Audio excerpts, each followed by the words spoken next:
Hello students, this is your Jessie ma'am helping you to understand Uncle Podger hangs a picture by Jerome Klapka Jerome, which is included in lesson 5 of your syllabus. First, let us know a little bit about the author. Jerome K. Jerome or Jerome Klapka Jerome was a prolific writer in English who was born on 2nd of May 1859 at Cladmore, United Kingdom, and left the world in a hospital bed of Northampton.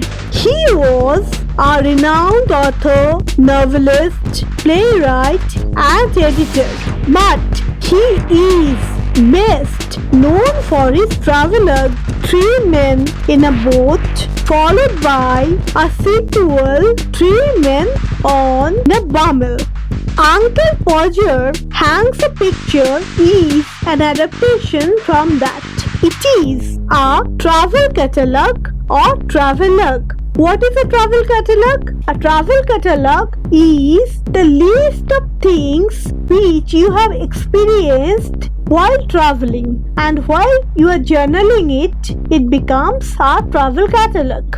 Now, the speciality that lies Jerome K. Jerome's writing of this travelogue, that means Three Men in a Boat, is that they are basically comic in nature, focused on the eccentricities of human characters, but make sure that he never intends to make a scathing attack on anyone, but rather he enjoys the situation created by those characters in a light vein. Great seriousness is absent in his travelogues. And while you are reading Uncle Podger hangs a picture, you can find one of those comic archetypes which is basically drawn from real life. To be very frank, from my experience, I can share with you, I have seen myself such characters in different places. I'm sure that this narrative will give you immense joy and you will enjoy it till the end. আমরা তো হাসতে ভুলে গেছি এবং এইটা যখন আমরা পড়বো তখন আমরা হাসবো, বেশ প্রাণ খুলে হাসবো। So let us start. দেখো এখানে একটা সেকশন আছে, লেটস শেয়ার। তিনটা কোয়েশ্চেন আছে। Have you ever seen a picture hanging on a wall? তোমরা কি কখনো কোনো ছবি ঝুলন্ত অবস্থায় দেখেছো দেওয়ালে? Next question, where have you seen it? কোথায় দেখেছো? And the third question is that what are the things you need to hang a picture on the wall? কি কি জিনিস তোমার লাগবে একটা পিকচার টাঙাতে দেওয়ালে, মানে একটা ছবি টাঙাতে তোমার কি কি জিনিস লাগবে? আমার সঙ্গে সঙ্গে তোমরাও পড়ো to enhance your reading skill and to develop your proper pronunciation. আচ্ছা, it goes like this.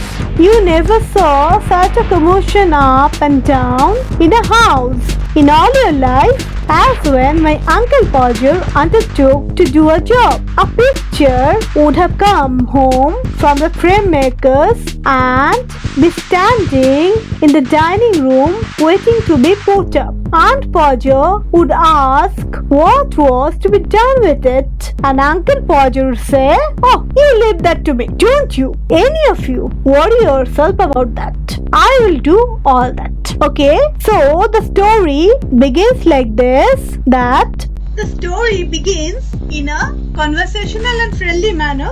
তাহলে এখানে we readers are addressed as you, as if the narrator is talking to us. বক্তা যেন আমাদের সঙ্গে কথা বলছে। আমি এখানে লাইন বাই লাইন ট্রান্সলেশন করছি না, কারণ তাতে তোমাদের রিলেট করতে অসুবিধা হবে এবং মাধুর্য হারিয়ে যাবে। এখানে আমি গল্পের মতো করে বলছি যাতে কিনা তোমরা নিজেদের রিলেট করতে পারো সিচুয়েশনটার সঙ্গে।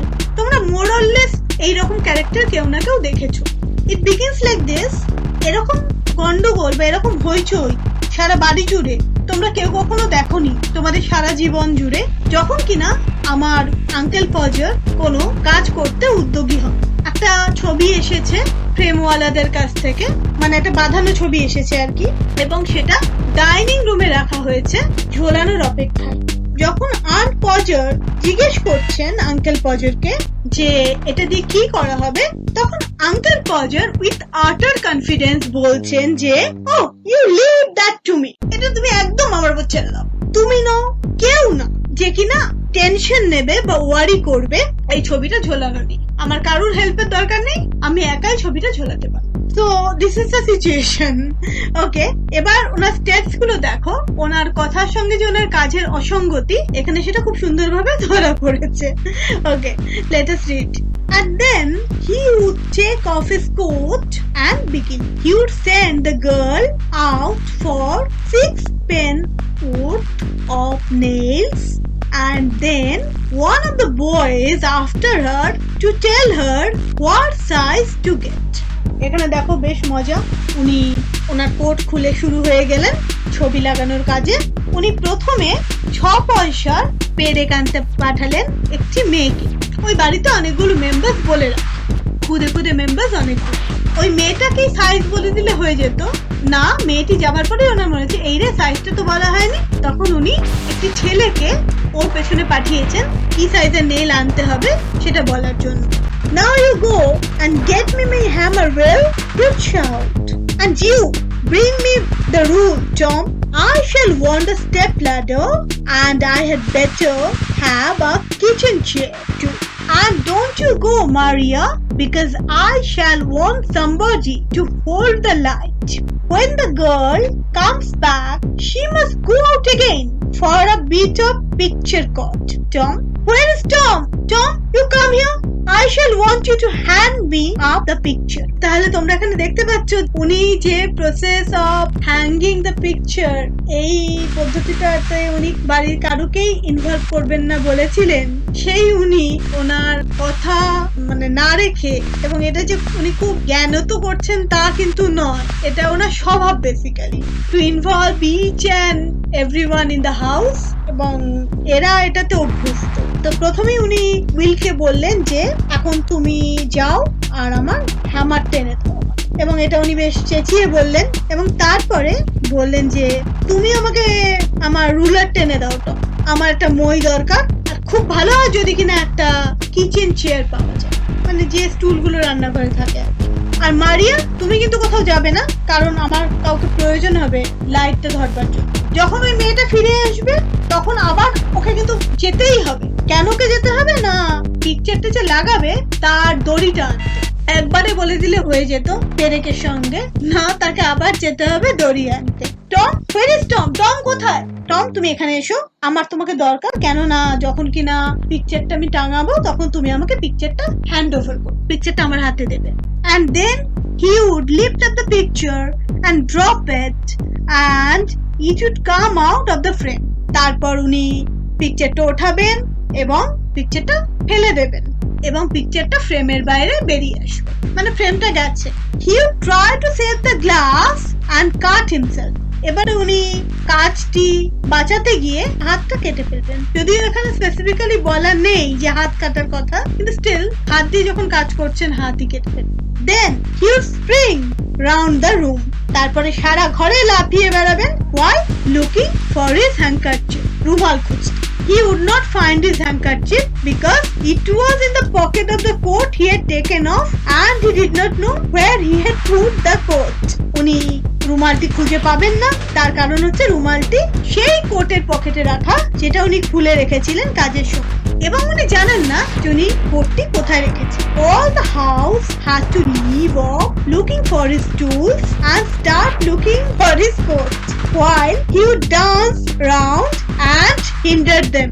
এবার সমস্ত বাড়ির লোক মরিয়া হয়ে খুঁজছে টুলস গুলোকে বা সরঞ্জাম গুলোকে, এবং তার হারিয়ে যাওয়া কোটের সন্ধান করছে। তিনি তখন সারা ঘরে দাপিয়ে বেড়াচ্ছেন। এখানে ডান্স মানে তো সত্যি সত্যি টিপিক্যালি ডান্স করা নয়, নৃত্য করে বেড়াচ্ছেন, মানে এখানে দাপিয়ে বেড়াচ্ছেন এবং তাদেরকে বাধা দিয়ে চলেছেন continuously.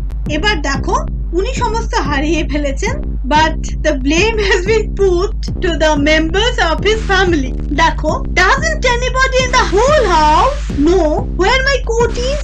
I never came across such a set in all my life. Upon my life, I didn't. 6 of you, and you can't find a coat that I put down not 5 minutes ago. Well, all of the ... কিছু একটা বলতে যাচ্ছি। ব্যাপারটা এরকম দাঁড়াচ্ছে, সারা বাড়িতে কেউ কি জানে না আমার কোটটা কোথায়। আমি এরকম একটা সেট, মানে a number of people, ঠিক আছে, তাদের সেট বলছে, এরকম একটা সেট সারা জীবনেও দেখিনি, কখনো দেখিনি, আমি দেখিনি। মানে he is getting irritated. 6 of you, তোমরা 6 জন, এবং তোমরা আমার কোটটা খুঁজে পাচ্ছ না, যেটা কিনা আমি মাত্র 5 মিনিট আগে খুলে রেখেছি। এবার কিছু একটা বলতে যাচ্ছিলেন, well of all the dash dash কিছু একটা বলতে যাচ্ছিলেন। এবারে ব্যাপারটা আরো মজার। Then he would get up and find that he had been sitting on it and would call out, "Oh, you can give it up. I have found it myself now." উনি উঠলেন এবং আবিষ্কার করলেন যে উনি সেই কোটের উপরই বসেছিলেন, যে কোটটা খুঁজছিলেন। এবার উনি খুব লাউডলি বলছেন, খুব উইথ প্রাইড অ্যান্ড কনফিডেন্স বলছেন যে তোমরা ছেড়ে দিতে পারো, আমি আমার জিনিস নিজেই খুঁজে পেয়ে গেছি। When half an hour had been spent in tying up his finger and a new glass had been got, he would have another go. 2 people would have to hold the chair and a third would help him up on it and hold him there. A fourth would hand him a nail and a fifth would pass up the hammer and he would take hold of the nail and drop it. 8 ঘন্টা কেটে গেল ওনার কাটা আঙ্গুল বাদতে। ইতিমধ্যে একটা নতুন কাঁচ চলে এসেছে যেটা ভেঙে গিয়েছিল। এবারে আরেকটি পর্বের সূচনা হচ্ছে, মানে উনি আরেকটি পর্বে ঢুকতে চলেছেন। 2 জন লোক চেয়ারটা ধরে থাকবে এবং 3য় জন ওনাকে হেল্প করবে ওই চেয়ারের উপর উঠতে, এবং সেখানে ধরে থাকবে বাবারে। 4র্থ জন কি করবে না, পেরেকটা ওনার হাতে দেবে, আর 5ম জন ওনাকে হাতুড়িটা হ্যান্ড ওভার করবে, এবং উনি যে মুহূর্তে পেরেকটি নেবেন সেই মুহূর্তে উনি পেরেকটিকে ফেলে দেবেন। ইচ্ছে করে তো ফেলবেন না, ওটা ড্রপ হয়ে যাবে, মানে ডেলিবারেটলি নয় কিন্তু পড়ে যাবে, মানে ব্যালেন্সও নেই ওনার। There he would say in an injured tone, "Now the nail's gone." ওখানে তিনি ব্যথিত সুরে বলবেন, ব্যথিত কণ্ঠে বলবেন, যা পেরেকটাও গেল। And we would all have to go down on our knees and grovel for it. তাহলে আমরা এবার হাত মুড়ে বসে পেরেকটাকে খুঁজতে থাকবো এবং হামাগুড়ি দিয়ে পেরেকটি খুঁজতে শুরু করব। আমরা মানে the narrator and his companions. The nail would be found at last, but by that time he would have lost the hammer. পেরেকটাকে পাওয়া যাবে অবশেষে, কিন্তু ততক্ষণে তিনি তার হাতুড়িটা হারিয়ে ফেলেছেন। Where is the hammer?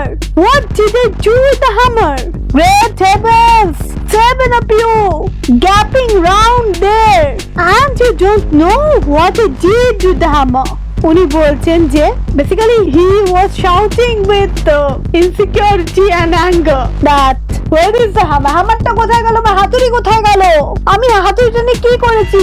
Great heavens, great heavens মানে কি? It is an expression of regret. আফসোস হলে এরকম বলে, ও মাই গড, গ্রেট হেভেন্স। ঠিক আছে, 7 জন তোমরা মুখ খুলে এদিক ওদিক ঘুরে বেড়াচ্ছ, মানে হেসে আর কি এদিক ওদিক ঘুরে বেড়াচ্ছ, এবং জানো না আমি আমার হ্যামারটা নিয়ে কি করেছি। ওদের কি জানার কথা? ওদের তো জানার কথা নয়, কিন্তু he is blaming his fault on the entire family, on the young ones especially, because Aunt Podger is not getting involved into all this. Activity 1 এ তোমাদের কারেক্ট আনসার চুজ করতে হবে from the given alternatives। পারবে। Activity 2 তে তোমাদের true or false বলতে হবে with supporting statements. Activity 3 তে text থেকে নিয়ে সেন্টেন্সটা কমপ্লিট করতে হবে। Activity 4 এ কিছু কোয়েশ্চেন্স রয়েছে, সেগুলো সলভ করতে হবে, যেমন name the children of uncle Podger, what did uncle Podger ask children to bring for him, কি আনতে বলেছিলেন, how did uncle Podger cut himself, কিভাবে আঙ্কেল পজো নিজেকে কেটে ফেলেছিলেন, why did uncle Podger want his coat, কেন uncle পজোর coat চেয়েছিলেন, Where did he find his coat? কোথায় তিনি কোটটি পেয়েছিলেন? এই 5টি কোশ্চেনের জবাব দিতে হবে। তো এটা সলভ করে ফেলবে। Now we are moving to Unit 2. In Unit 2, we will continue the rest of the part. Let's continue. We would find the hammer for him, and then he would have lost sight of the mark he had made on the wall where the nail was to go in. Each of us had to get up on the chair beside him and see if we could find it. We would discover it in a different place and he would call us all fools. Oh my god. তাহলে আমরা মানে the narrator is speaking that they found the hammer for him. Okay, কিন্তু as soon as the hammer was found, the mark that was put on the wall for pinpointing to put the nail into it for hanging the picture, the mark was gone. যে চিহ্নটি তৈরি করা হয়েছিল সেই চিহ্নটি উনি ততক্ষণে হারিয়ে ফেলেছিলেন। এবারে প্রত্যেকে চেয়ারের উপর উঠে দাঁড়াচ্ছে আর দেখছে যে চিহ্নটি খুঁজে পায় কিনা। এবং মজার কথা হচ্ছে প্রত্যেকেই কিন্তু এক একটি করে চিহ্ন অন্য একটা জায়গায় আবিষ্কার করছে এবং স্বাভাবিকভাবেই তিনি ওদেরকে বোকা বলে গালাগাল করছেন। Trying to reach a point 3 inches beyond what was possible for him to reach, the string would slip and down he would slide onto the piano. Oh my god. এবারে উনি 3 ইঞ্চি ছাড়িয়ে এমন একটা পয়েন্টে পৌঁছানোর চেষ্টা করছিলেন যেখানে কিনা পৌঁছানো ওনার পক্ষে সম্ভব ছিল না। মানে he put his extreme effort to reach that place, কিন্তু in that case he was a failure এবং কি হলো তার পাটি পিছলে গেল এবং তিনি সোজা পড়লেন পিয়ানোর উপরে। and obviously বলাই বাহুল্য যে he was hurt, ওনার লেগেছিল। at last Uncle Podger would get the spot fixed, but put the point on the nail on it with his left hand and take the hammer in his right hand. Ultimately, যে spot মানে জায়গা, যে জায়গাটা fix করা হয়েছিল ফটোটি টাঙাবার জন্য, সেই জায়গাটি পাওয়া গেছে এবং উনি পেরেকটি ধরেছিলেন বাঁ হাতে আর হ্যামার অর্থাৎ হাতুড়িটি ধরেছিলেন ডান হাতে। And with the first blow, he would smash his thumb. প্রথমেই উনি দিয়েছেন বুড়ো আঙ্গুলের উপর বাড়ি and drop the hammer with a yell on somebody's toes. Oh my god. আবার বিপদ। যে মুহূর্তে উনি বাড়ি দিয়েছেন বুড়ো আঙ্গুলে তো ঘা খেয়েছেনি, বুড়ো আঙ্গুল পুরো থেতলে গেছে এবং হ্যামারটা পড়েছে পরিত পর কার একটা পায়ের উপর পড়েছে এবং স্বাভাবিকভাবেই উনি চিৎকার করছেন যেহেতু his finger was injured. Aunt Maria would mildly observe that. আমি বলেছিলাম যে আন্ট মারিয়া কিন্তু এই প্রসেসটার ভেতরে ঢোকেননি, উনি মৃদুভাবে ব্যাপারটা পর্যবেক্ষণ করছিলেন। Next time uncle Podger was going to hammer nail into the wall, she hoped he would let her know in time. এবারে তিনি বলছেন যে পরের বার যখন কিনা এরকম ছবি টাঙানোর ব্যাপার হবে তখন যেন তাকে আগের থেকে জানানো হয়। তাহলে জানানোর তো একটা কারণ আছে, কেন জানাতে হবে না? he could make arrangements to go and spend a week with her mother while it was being done. উনি এই সিচুয়েশনের মধ্যে থাকতেই চাইবেন না, উনি যাবেন, উনি ওনার মায়ের সঙ্গে কাটিয়ে আসবেন কিছুদিন এবং কাজটি হয়ে গেলে উনি ফিরে আসবেন। এই ব্যাপারটা মোটামুটি উনি সপ্তাহখানেক ধরে করবেন আন্ট মারিয়া। এবার যখন কিনা উনি অভিযোগটা করেছেন তখন আঙ্কেল পজার একটা প্রচন্ড বিরক্তির সঙ্গে বলছেন, oh you women, you make such a fuss over everything. তোমরা মেয়েরা পারো, তোমরা সারাক্ষণ ঘ্যান ঘ্যান করো সবকিছুর উপর। Uncle Podger replied, picking himself up, why I like doing little job of this sort. কেন আমি তো পছন্দ করি এই ধরনের কাজ করতে, উনি নিজেকে তুলতে তুলতে বললেন আর কি, মানে উঠতে উঠতে বললেন। And then he would have another try. At the second blow, the nail would go clean through the plaster and half the hammer after it. এবারে সেকেন্ড ট্রাই, আবার সেকেন্ড ট্রাইতে যখন উনি পেরেকটা দেওয়ালে দিয়েছেন এবং হাতুড়ির বাড়ি মেরেছেন, এত জোরে বাড়িটা পড়েছে যে পেরেক সোজা দেওয়াল ভেদ করে ক্লিয়ারলি ঢুকে গেছে এবং শুধু পেরেক নয় হাতুড়িরও অর্ধেকটা ঢুকে গেছে, মানে দ্য ওয়াল বিকেম ইনজিওর্ড। এখানে দেখো প্লাস্টার বলা আছে, দেয়ালটা যেহেতু প্লাস্টার করা ছিল, প্লাস্টার মানে তোমরা জানো তো পলস্তরা করে সাদা রঙের অনেকেই, তো সেটাকে প্লাস্টার বলে। প্লাস্টারের মধ্যে দিয়ে একদম ঢুকে গেছে পেরেকটি এবং হ্যামারের অর্ধেকটি। Then we find the rule and the string again. এবার আবার খোঁজার পর্ব শুরু, খোঁজো খোঁজো খোঁজো, কি না রুলারটা আর সেই দড়িটা। And a new hole was made, আবার একটা নতুন হোল তৈরি করা হলো। About midnight the picture would be up. মিডনাইটে অলমোস্ট কাজটা শেষ হবে। The picture would be up, very rickety and insecure. কোন কাজটা শেষ হবে না? পিকচার ঝোলানোর কাজটা শেষ হবে, কিন্তু পিকচারটার অবস্থা দেখো এখানে ডেসক্রাইব করেছে। ভেরি ক্রিকেট মানে প্রচন্ড ভাবে বাঁকা চোরা, হেলে আছে, এবং ইনসিকিউর এবং যে কোনো সময় পড়ে যেতে পারে এমন তার অবস্থা। Here you are, he would say, stepping heavily off the chair onto the chairman's corns and surveying the mess he had made with evident pride. Why some people would have had a man in to do a little thing like that? এবার uncle পজো রিল্যাক্সেশনের সঙ্গে বলছেন, দেয়ার you আর। এই যে পিকচারটা টাঙানো হয়ে গেছে এবং চেয়ার থেকে নামতে গিয়ে উনি কি করেছেন, আরেকটি দুর্ঘটনা ঘটিয়েছেন। কয়লার মধ্যে যে ভুট্টা পড়ানো থাকে সেই ভুট্টার উপর পা দিয়ে দিয়েছেন। কর্নস মানে নট নেসেসারিলি ভুট্টা, যে কোনো ধরনের শস্য, বজরা হতে পারে, রাগি হতে পারে, ঠিক আছে, যাই হোক না কেন শস্যের উপর পা দিয়ে দিয়েছেন। এবং ওই যে গন্ডগোলটি উনি করেছেন সেটি পর্যবেক্ষণ করতে করতে উনি বেশ গর্বিত। কি হয়েছে দেখি, কোন ব্যাপার না, এরকম একটা ব্যাপার। এবং he was eminently feeling pride that he had accomplished his work finally. এবং দেখো উনি কত সহজে বলছেন যে কেন যে কিছু লোক এই সামান্যটা কাজ করতে একটা পুরুষকে ডাকে। এখন আমি তোমাদের কাছে প্রশ্নটা রাখছি যে কাজটা কি আদৌ সামান্য ছিল ওনার জন্য? ইনফ্যাক্ট পিকচারটা যে টাঙানো হয়েছে ওটাও তো খুব ভালোভাবে হয়নি, ওটা যে কোনো সময় পড়ে যেতে পারে এবং খুব একটা সৌন্দর্যবর্ধকও নয়। However, Uncle Podger is a funny man with a lot of eccentricities in him. Basically আমরা এই ধরনের ক্যারেক্টার দেখেই থাকি।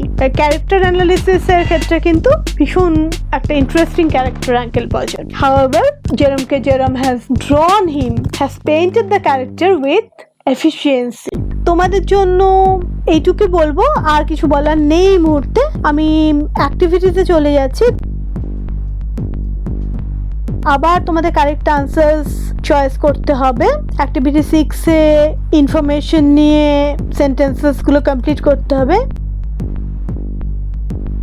অ্যাক্টিভিটি 7 এ দেখো একটা টেবিল আছে, টেবিউলার ফর্মে দেয়া রয়েছে কজ অ্যান্ড এফেক্ট।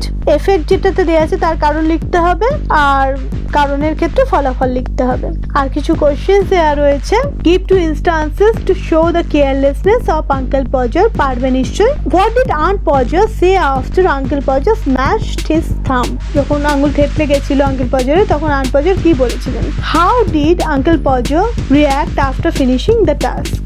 টাস্কটা অ্যাকমপ্লিশ হয়ে যাওয়ার পরে আঙ্কেল পজার কিভাবে রিঅ্যাক্ট করেছিলেন, মানে কিরকম প্রতিক্রিয়া দেখিয়েছিলেন আর কি। Why was everyone tired after uncle Podger put the picture on the ওয়াল।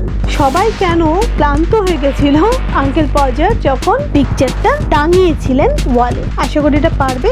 এই জন্য কিন্তু WH কোশ্চেন্স ভীষণভাবে জরুরি, ঠিক আছে? WH কোশ্চেন্স গুলো একটু ভালো করে পড়ো এবং না জানলে কিন্তু চলবে না। অ্যাক্টিভিটি 9 এ কি আছে? ভোকাবুলারি রয়েছে, তোমাদের ম্যাচ করাতে হবে। এটা ম্যাচ দ্য পেয়ার, যেটা ক্লোজেস্ট মিনিং সেটার সঙ্গে মেলাতে হবে, একটার সঙ্গে একটাকে মেলাতে হবে। অ্যাক্টিভিটি 10 এ কি আছে না অ্যান্টোনিমস রয়েছে। অ্যান্টোনিমস মানে তোমরা জানো অপোজিট ওয়ার্ডস।